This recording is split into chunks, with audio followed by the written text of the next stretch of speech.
네, 여러분 안녕하세요. 테크 업계 여성들이 조직의 리더, 창업가가 되기 위한 좋은 환경을 구축하려면이라는 주제를 가지고 발표하게 된 고아라입니다. 모두들 만나서 반갑습니다. 오늘 이렇게 6월 첫째 토요일이죠. 사실 저는 이 자리에 서기까지 이번 주에 개인적으로도 그리고 우리 회사에서도 굉장히 중요한 일이 많았어요.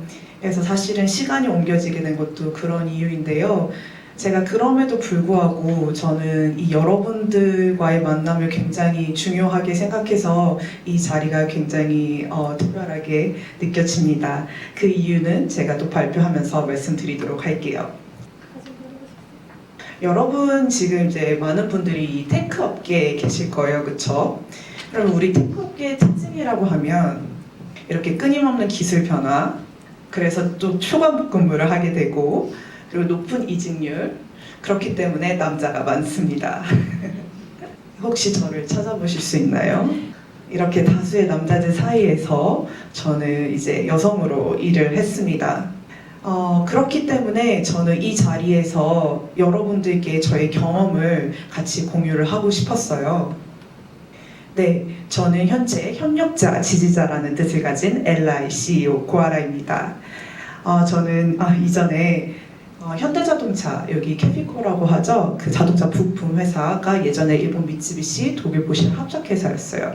거기서 이제 경영 수익성 관리하고 우리 그 왕 회장님, 정 회장님 보시는 그런 보고서 전달 드리고요. 그리고 대사관에서 행정관을 맡기도 하고, 그리고 아까 그 사진은 로버트 보쉬라고 우리나라뿐만 아니라 전 세계에 있는 자동차 있죠. 자동차 부품에 모든 보쉬 제품이 들어간다고 보시면 됩니다. 그래서 뭐 벤츠 같은 경우에도 사실 보쉬랑 같이 발달됐는데요. 그 자동차 회사에서 어떻게 보면 사업부 설립 멤버로 들어가서 아무것도 없는데 저는 이제 가장 나이도 어리고 혼자 여성으로서 이런 사장님들 그리고 독일 본사의 임원진들에게 발표하는 것을 맡았습니다. 그래서 이런 과정이 쉽지 않았기 때문에 여러분들과 이런 경험이 더 이제 특별하게 생각되고요. 그리고 저는 이제 40개의 나라를 돌아다니면서 그런 글로벌한 경험을 붙였습니다. 네, 이제 저희가 하는 일을 이제 조금 소개해달라고 하시더라고요. 여기 보시면 여기 같은 경우에는 캐나다 스타트업이에요. 그래서 캐나다 몬트리올에서 와서 에그테크, 농업 테크를 하는데요. 이 친구들이 이제 한국에 와서 사업을 하고 싶은데 일단 언어, 그리고 과연 에그테크가 모든 사람들이 다 알진 않잖아요. 그래서 이것과 관련돼서 이제 고객 만나는 거, 파트너 만나는 것을 굉장히 어려워했어요. 근데 저희가 좀 도와줘서 연속적으로 5개 MOU를 맺고 그리고 이렇게 KSGC라는 스타트업 제3대 대모대회에서 상을 타기도 했습니다. 그리고 이 편 같은 경우에는 그 캐나다 몬트리올 뭐 여러분 도깨비 아시죠? 뭐 퀘벡 아름다운 그쪽 지역이에요. 근데 여기 테크업계에 계시니까 아시겠지만 여러분들 AI 관련돼서는 사실은 뭐 테크하면 실리콘밸리지만 그 몬트리올 캐나다 몬트리올이 굉장히 발달되었거든요. 그래서 이제 그쪽에서 저는 이제 업력이 1년 지나서 이제 2년 가고 있는데 제가 거기에 이제 이 기관 담당자들이 초대해줘서 갔는데 이렇게 로고를 하면서 반기는 거예요. 그래서 정말 믿기지 않을 정말 감격적인 순간이었고요. 사실 이때 소나기가 와서 다 쫄딱 젖으면서 갔는데요. 뭐 이런 이야기는 나중에 제가 또 어디서 볼 수 있는지 알려드릴게요. 그리고 이것과 같은 경우에는 저희가 봉사활동도 합니다. 저희는 글로벌한 주체들이랑 일을 하기 때문에 저희가 지금 이거는요, 그 탈북자 출신 여성 CEO분께서 만든 그런 HMR이에요. 그래서 이런 거를 이렇게 이제 자선 행사에서 나눠주는 걸 같이 하기도 하고, 이제 여기 같은 경우에는 저희 인터널 세션인데요. 그 창업가 신에서의 실험이라는 거를 저희 그 리서치 박사님이 계시거든요. 지금 대만대학교에서 MBA 교수님으로도 계신데 그분이 저희 멤버들을 위해서 그리고 여기에 있는 월터의 장혜원 대표 저희 컴퍼니 빌딩으로 키우고 있는 회사거든요. 그래서 같이 이제 참가해서 세션을 진행하기도 했습니다. 그래서 보시면 저는 그렇게 생각해요. 제가 이제 40개국을 돌아다녔는데 작년 한 6월만 해도 다들 이제 코로나 때문에 밖으로 나갈까 말까 좀 아직 경계하던 시기였어요. 근데 지금은 이제 다 마스크 벗고 다니죠. 근데 그때 제가 이 콜리전이라는 북미 최대 테크 컨퍼런스에 와달라고 해서 가게 됩니다. 근데 그 당시에 저도 사실은 용기가 필요했어요. 이렇게 아직 바이러스가 잠잠해지지 않은 상황에다가 그리고 해외 출장 가면은 당연히 뭐 돈도 많이 들고 뭐 가져갈 것도 많잖아요. 근데 결심을 하고 가기로 했을 때 모두 다 가진 못하니까 내가 이거를 사람들이랑 공유를 해야겠다 해서 우리 팀이 준비해서 그때 혼자 막 카메라 막 여러 개 가지고 찍고 인터뷰를 하게 됩니다. 그래서 여러분들께도 이런 테크 인사이트 그리고 글로벌 시장에서는 어떤 일이 일어나는지 그런 것들을 지금 같은 활동을 하고 있고요. 그러면은 이렇게 이 자리에 오기까지 지금 여러분들도 그렇고 그 다수의 남자들 사이에서 일하잖아요. 그래서 저는 지금 이제 아무래도 테크 씬에서 여러 CEO분들을 도와드리고 있기 때문에 사실은 정말 아직도 쉽지가 않습니다. 이 말풍선 여러분 사실은 많이 경험하셨을 것 같기도 해요. 주말에 남자친구랑 뭐 했어? 이런 불필요한 질문이라든지 뭐 여러 가지 있는데 여기서 하나 또 말씀드리고 싶은 게 여러분 퇴근 시간이 지났는데 지금 뭐 할까 또 이렇게 온 경우 혹시 경험한 적 있으신가요? 이거는 굉장히 작은 팁인데요. 제가 이런 메시지를 받고서 답장을 안 하려니까 그 다음 날에 가서 봐야 되잖아요. 그 부장님이나 차장님이나 동기를. 그래서 저는 어떻게 했냐면요. 카카오톡을 7년 동안 안 했어요. 친구들한테 욕 굉장히 많이 얻어먹었어요. 저도 매우 불편했어요. 막 뭐 모임이나 막 단체창 많잖아요. 근데 저는 그거를 감수하고서라도 저를 지킨 거예요. 근데 그렇게 했기 때문에 제가 그쪽에서 또 살아남을 수 있었고 실제로 한 48% 이상의 여성들이 직장 내에서 그런 섹슈얼 하라스먼트를 경험한다고 해요. 그래서 여러분께도 작은 팁을 드리자면 이렇게 폰을 하나, 알뜰폰을 하나 장만하시거나 좀 이런 거를 좀 미연에 사전 방지하는 그런 것도 해서 여러분의 커리어가 그런 걸로 방해되지 않게 하셨으면 좋겠습니다. 그리고 이런 질문도 좀 평소에 생각해 보세요. 왜냐면 저도 못했거든요. 갑자기 나는 다 커버했는데 오늘 섹시해 보인다는데 거기에 어떻게 대답을 해야 될지 모르겠는 거예요. 그래서 거기에서 지금 그 발언은 좀 위험하신데요? 약간 이런 거를 좀 평소에 생각해 두시기 바랍니다. 그러면 이렇게 남자들이 많은 이런 사회에서 어떻게 리더가 되어야 할까요? 그래서 여기 보시면 78%의 이 테크 업계 여성들이 내가 그렇게 능력이 있다는 거를 더 보이기 위해서 노력한다고 해요. 근데 맞습니다. 소수면은 정말 입증을 해야 돼요. 그래서 보시면 제가 이제 우리가 할 수 있는 노력을 이렇게 한번 준비해 봤어요. 리드하려면 더 많이 알아야 된다. 뭐 누구는 약간 꼰대 같다고 느껴질 수 있는데 제가 그때 이제 자동차 업계는 사실은 테크 업계보다 어떻게 보면은 더 마초적입니다. 거기서 제가 살아남을 수 있었던 거는 정말 쉽지 않았어요. 왜냐면 저는 나이도 가장 어린데 사업부 초반이라서 어떻게 보면 스타트업이에요. 대기업 안에서. 근데 제가 저한테 갑자기 그러니까 독일 사람들은 넌 할 수 있어 라면서 맡깁니다. 그 전에 현대에서는 제가 가장 어리기 때문에 하는 일이 제한되어 있었어요. 근데 당연히 1년 차인데 신입인데 그럴 수밖에 없죠. 근데 여기는 사실은 제가 이제 스카웃이 돼가지고 거의 2년 차 되기도 전에 대리로 승진을 해서 간 케이스예요.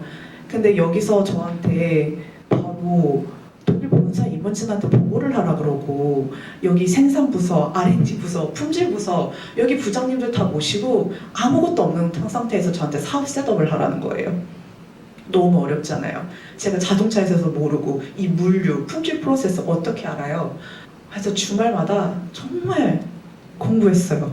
진짜 왜냐면 여기서 제가 약해지고 물러나면 그 다음에 여성들을 안 뽑게 돼요. 사실 저는 그런 약간 사회적 책임감도 느끼고 정말 해낼 수 있다. 그리고 나를 이렇게 믿고 일을 맡겨준 사람들한테 나도 이걸 보여주고 싶다라는 생각을 했어요. 그리고 가장 중요한 건 저도 그렇고 제가 속한 데에서 정말 최선을 다하거든요.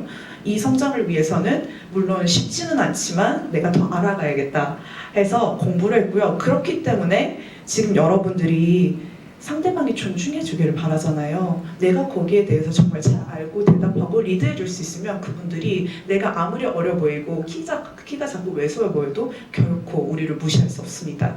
그렇기 때문에 제가 어떻게 공부했는지는 또 이 다음에 보여드리도록 하겠고요. 두 번째, 이거 굉장히 중요해요. 우리 막 생리도 하고 사실은 이제 남자들은 운동도 많이 하고 체력이 좋잖아요. 근데 이제 보면 나도 모르게 힘들어요. 그건 좀 어려워요 라는 말이 나오기가 굉장히 쉽죠. 근데 그 말을 하는 것 자체가 우리 이미지를 그렇게 포지셔닝 하는 거예요. 그래, 저 친구는 그래 여자라서 역시 힘들어.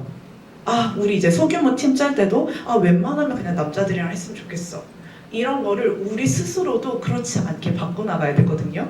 그리고 남자들도 보면은 힘든데 그걸 다 참으면서 해요. 그래서 이런 것도 우리가 좀 약한 부분을 보이지 않았으면 좋겠다라는 거.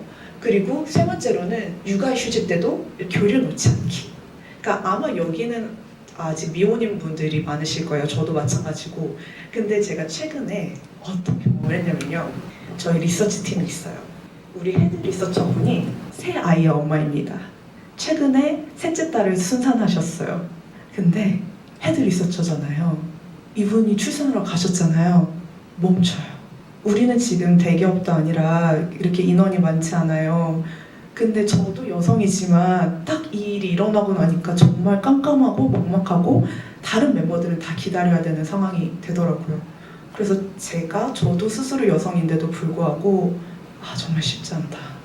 왜 면접 볼 때 여성들을 조금 기피하고 결혼에 대해서 지금 뭐 아이 계획은 어떻게 되는지 왜 물어보는지 알겠다라는 생각이 들더라고요. 근데 우리가 다 같은 사회를 만들어 나가는데 그렇다고 해서 출산을 안 할 수는 없잖아요. 그래서 제가 생각한 건 이거예요. 물론 아이들을 돌보는데 집중해야겠지만 뭐 일주일에 2주일에 1시간씩이라도 멤버들이랑 소통을 하는 거예요. 그러니까 그건 할 수 있잖아요. 지금 제가 이렇게 멈췄는데 이거는 어떻게 돼가고 있나요? 지금 요거는 이렇게 하고 있죠? 라고 하면 여러분들이 나중에 출산을 해서 휴가에서 돌아왔을 때도 지금 뭐 누구누구 씨 때문에 우리 이거 다 못했잖아. 누구누구 씨는 이틀 동안 안 했잖아. 그래서 승진이 안 돼. 라는 그런 변명을 안 듣게 돼요. 왜냐면 우리도 당당할 수 있어야 되거든요. 그래서 이런 점 말씀드리고 싶고, 건강, 운동 당연히 하셔야 되고요. 그리고 후배 응원해주기 이런 것도 제가 조금 더 말씀드릴게요. 이거 같은 경우에는 사실은 제가 그 앞만 보여드리고 가려고 했는데 어제 이제 운영진 분들께서 리허설을 하는데 그렇게 공부만 하라고 하면은 꼰대같이 보일 수 있으니까 제가 어떤 정말 공부를 했는지 보여달라고 하시는 거예요. 그래서 이거 혹시라도 자랑 같지 않을까 했는데 보여달라고 하셔서 좀 제가 설명을 드릴게요.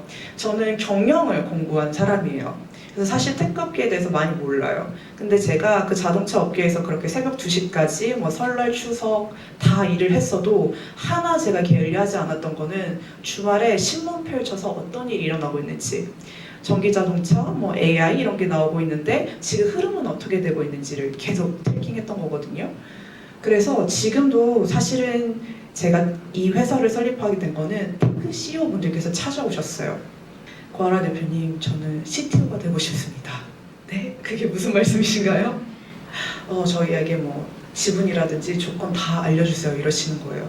그러니까 이거를 맡기고 싶어 하시더라고요. 근데 이 과정이 있기까지 제가 만약에 테크에 대한 이해가 정말 없었으면 그런 이야기가 안 나왔겠죠. 그래서 저는 우리가 지금 여기는 물론 다 개발자분들도 많으시고 그렇지만 이런 테크 업계에 있는 분들도 정말 다 알아야겠다고 생각을 해서 여기 보면 앤드류 아시죠? 이 AI for everyone. 저도 정말 궁금했어요. 뭔지 알아야겠다. 그리고 이 블록체인 관련돼서는 그 인시아드가 MBA로 되게 유명한데요. 캐나다의 돈 스캇이라는 분이 굉장히 유명해요. 블록체인 관련 책도 그분이 많이 내셨는데 그분 책도 읽어보고 강의를 듣습니다. 처음에 쉽지 않았어요. 근데 계속 들었어요. 근데 그렇게 해야지 사람들과 이야기할 수 있고 테크 흐름을 알아가게 됩니다. 그리고 여기 보면은 그 하버드 계약법에 대해서도 공부를 했어요. 전 법에 대해서도 관심이 많고 우리가 뭘 하든지 계약이 있거든요. 특히 다른 나라랑 일을 할 때 계약을 알아야 된다고 생각해서 이렇게 하버드 법대의 계약법을 듣기도 하고 저작권, 그리고 이거 같은 경우에는 최근에 제가 투자 관련돼서 이제 스타트업에 있으신 분들 많을 텐데 투자를 이끌어오기 위해서 그런 GP라는 게 있거든요. 그런 역할을 하기 위해서 또 이 자격증도 따고, 이거 같은 경우에는 코치예요.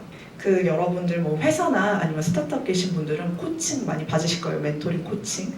근데 제가 아는 아마존에 계신 지인분께서 알아야 이거 꽃을 꼭 공인 인증을 받아라고 하시더라고요. 그래서 이걸 굳이 받아야 되나 했는데 이걸 받게 되면서 상대방과 이런 대화를 통해서 이끌어낼 수 있구나라는 걸 많이 배웠고 그래서 코칭도 이렇게 공인 인증을 받게 되었습니다.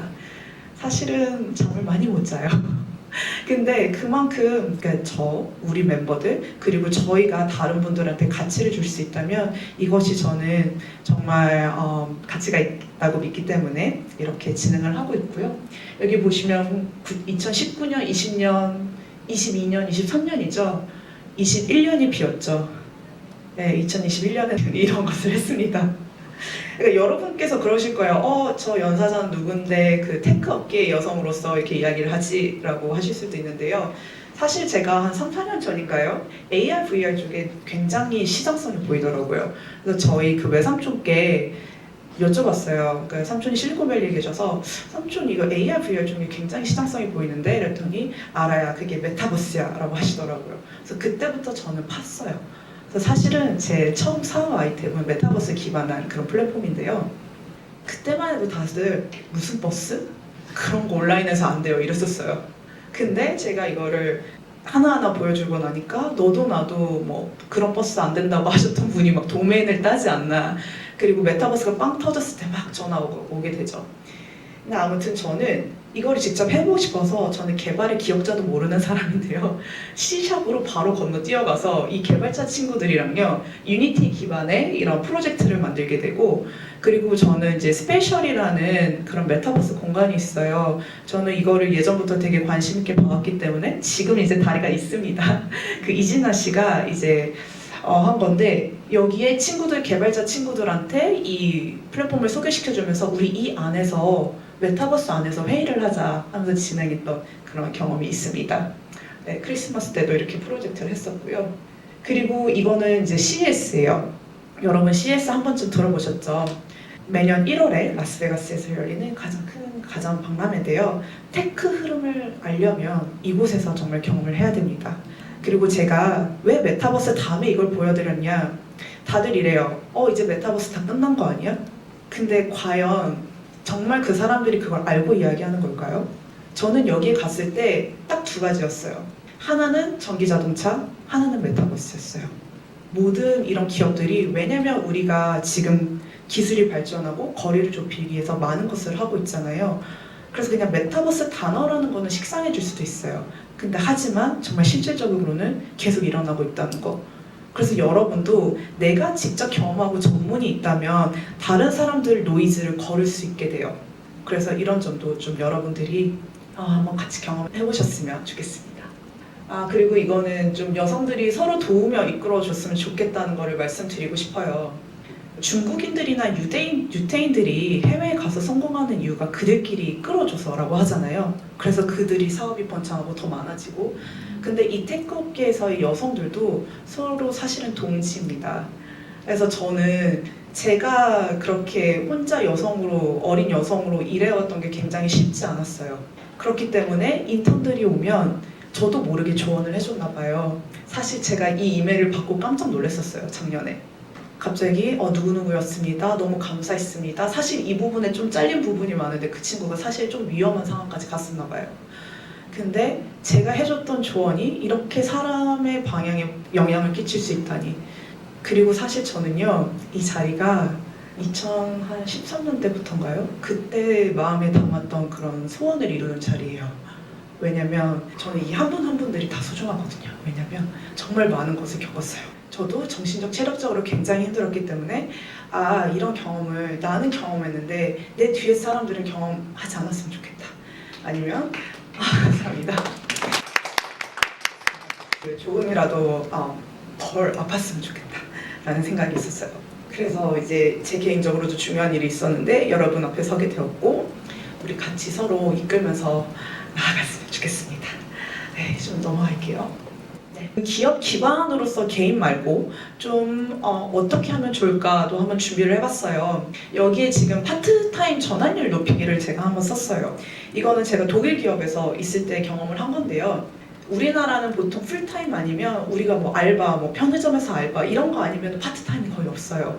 근데 제가 굉장히 놀랐던 건 이제 독일 본사 사람이랑 이야기를 하는데 자기는 화목만 일한대요. 그래서 화목만 일한다고? 아니면은 시간이 짧은 거예요. 아니 어떻게 이래? 했더니 자기들은 그게 되게 잘 발달되어 있대요. 근데 이걸 들어보니까 너무 좋은 게 봐봐요. 뭐 아이들이 있으면 아이가 뭐 4시? 뭐 4시 반이면 끝난다고 하잖아요. 근데 엄마 아빠가 6시까지 일하고 7시까지 일하는 걔를 어떻게 픽업해요? 그러다 보니까 경력 단절이 일어나는 거잖아요. 그리고 이거는 회사 차원, 기관 차원에서도 중요해요. 왜냐면 내가 이 한 사람이 들어오면 이 한 사람이 대리, 뭐 과정에서 굉장히 중요한 사람이 되죠. 근데 이 사람이 나가잖아요. 그러면 또 다른 두세 명, 세 명 갑자기 아무리 경력이 좋은 사람들을 가져다 놔도 같이 데려와도 시간이 걸려요. 다른 팀원들도 고생해요. 그렇기 때문에 개인적, 그 다음에 기관으로도 모두 다 윈윈이에요. 그래서 이런 거를 조금 더 확산시켜서 파트타임을 더 도입해야 된다고 보고요. 남자도 육아휴직 기간 3개월 이상이에요. 남자들이 억울하게 하는 게 뭐냐면 여자들은 쉬잖아. 그게 과연 쉬는 걸까요? 저도 이제 나이가 되다 보니 옆에서 보니까 육아하는 게 굉장히 힘들대요. 그래서 회사에 나오면 해방감을 느낀다는 거예요. 그런 측면도 있고요. 또 하나는 내가 쉬는 기간이 길어질수록 나의 경력, 특히 이렇게 발빠르게 변하는 테크 업계에서는 내가 그만큼 도태되는 거예요. 내 자신 여성한테도 이게 안 좋은 거거든요. 그렇기 때문에 남성도 육아휴직을 충분히 쓸 수 있도록 정말 장려를 해줘야 되고요. 그리고 HR에 더 많은 여성 인원이 이렇게 여성들을 뽑을 수 있도록, 그리고 멘토링, 저 정말 외로웠어요. 누구한테 말하고 배우고 싶은데 그럴 사람이 없는 거예요. 그래서 이런 멘토링 지원을 좀 해줬으면 좋겠고, 비대면 근무 강화는 좀 알고 계시죠? 그래서 어떤 일이 있었냐면요. 작년에 그 네덜란드의 조선일보 같은 곳이 있어요. 그쪽을 통해서 인터뷰 제안이 들어온 거예요. 고아라 씨는 자동차 업계에서 그렇게 뭐 경영관리팀 하고 뭔가 그 안에서의 리드를 하고 그리고 지금은 스타트업 CEO로 있는데 한번 이야기를 들어보고 싶다라고 이야기를 했어요.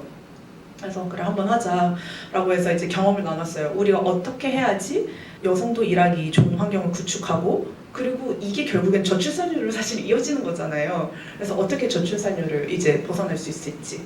근데 기사 제목을 어떻게 뽑았냐면 이거 사실 이게 이름이 뭐냐면 I'm not a machine for a baby production이에요. 나는 애를 낳는 로봇이 아니다. 그러니까 이거를 제가 언급은 했어요. 근데 이걸 헤드라인으로 이렇게 자극적이게 뽑았었더라고요. 민망하게. 그래서 아무튼 이제 이런 기사를 가지고 공유를 했어요. 왜냐면 더 많은 사람들이 알아야 돼요. 그래서 제 이제 유럽 친구들, 네덜란드 친구들이나 뭐 독일 친구들 다 해서 알아야 잘 봤다. 너네가 지금 이런 거를 겪는지 몰랐는데 이거 공유해줘서 너무 고마워 라고 하더라고요. 그리고 이거 같은 경우에도 이제 도시 인트라넷이에요. 저는 주말마다 약간 스크랩을 했어요. 왜냐면 우리의 그 라떼 이사님이 굉장히 많은 분들이 힘들게 했는데 저는 뒤에서 같이 욕하기보다는 그분이 정말 우리를 위해서 더 나아지길 바랬어요. 그래서 조직 관련돼서 이제 스크랩을 하다 보니까 이런 걸 공유하게 됐고 이분은 사실은 이제 바스프 그 지금 최근까지 대표로 있으셨던 분인데 이분들도 이런 걸 공유해줘서 고맙다. 그래서 우리가 목소리를 내지 않으면 그대로 머물게 됩니다. 그래서 여러분들께서도 여러분이 속한 데에서 목소리를 조금씩 내시길 바라고요. 이거 같은 경우에는 이제 까르띠에 이니셔티브라고 여성 스타트업 CEO들을 위해서 뭐 해외 글로벌 진출이나 CS 디브리핑을 했던 거고, 그리고 이거는 리서치인데요. 그 저희 회사가 4개로 나뉘어져 있어요. 하나는 컨설팅, 하나는 리서치, 하나는 콘텐츠, 하나는 커뮤니티 활동입니다. 커뮤니티 활동 뭐 워크숍, 세미나가 있겠고요. 그 중에 리서치는 이거예요. 이분이 그 최근에 셋째를 순산한 그 헤드 리서처 분인데요. 이 남성 리서처 어드바이저님이 제의를 해주셨어요. 여성이 이렇게 육아휴직을 통해서 자리를 비우니 장기화되면 이런 어려움이 있다. 그래서 우리가 이런 리서치를 진행해보자 라고 해서 혹시 관심 있으신 분들은 저에게 연락 주시면 함께 같이 만들어 나갔으면 좋겠고요. 그리고 마지막으로는 이걸 보여드릴게요. 이번 4월에 제가 독일 하노버에 다녀왔어요. 아까 CS도 말씀드렸지만 사실은 전 세계에 가장 크고 오래된 산업박람회는 독일의 하노버 산업박람회입니다. 여기는 조금 제조 쪽에도 치중되어 있는데 테크 당연히 모두가 결합되어 있죠. 근데 여기서 굉장히 놀란 게 뭐 월요일부터 금요일까지 산업박람회가 열려요. 근데 5일 차에 이렇게 워먼스 콩그레스를 한 거예요. 굉장히 깜짝 놀랐어요. 와, 이 큰 산업박람회에서 마지막 날에 이 여성들을 위해서 아예 하루를 다 할애하다니. 근데 보시면 20년째예요. 그래서 이때 제가 갔던 게 굉장히 감사하게 여겨지고, 이분이 이 도이치 메세 이 주관에서 이거를 이제 총 담당하는 담당자이고, 이렇게 다임러를 통해서 이 독일 회사들은 어떻게 도입하고 있는지 인터뷰를 났거든요. 그래서 사실 제가 이거 링크를 다 가져왔는데 시간이 조금 소요가 되니까 제가 나중에 저희 유튜브 링크 알려드리면 거기서 보셔도 좋고요. 아무튼 이런 과정을 통해서 지금 저희는 어떻게 하면 우리나라도 유럽에서 잘된 케이스를 모아와서 우리가 더 좋은 환경을 구축할 수 있을까라고 노력을 하고 있습니다. 네, 그래서 저는 여러분 한 분 한 분의 글로벌한 성공을 기원하고요. 이제까지 고열하였습니다. 감사합니다. 그리고 마지막으로 이거는 좀 비영리예요. 왜냐면 이렇게 사회의 수요를 그냥 무시하고 영리 활동만 추구하면 안 되겠더라고요. 그래서 저희가 뭐 리서치라든지 컨텐츠에 뭐 리서처, 디자이너, 뭐 트랜슬레이터 등 혹시 함께 하고 싶은 분 계시면 저에게 편하게 연락 주시기 바랍니다. 네, 고맙습니다.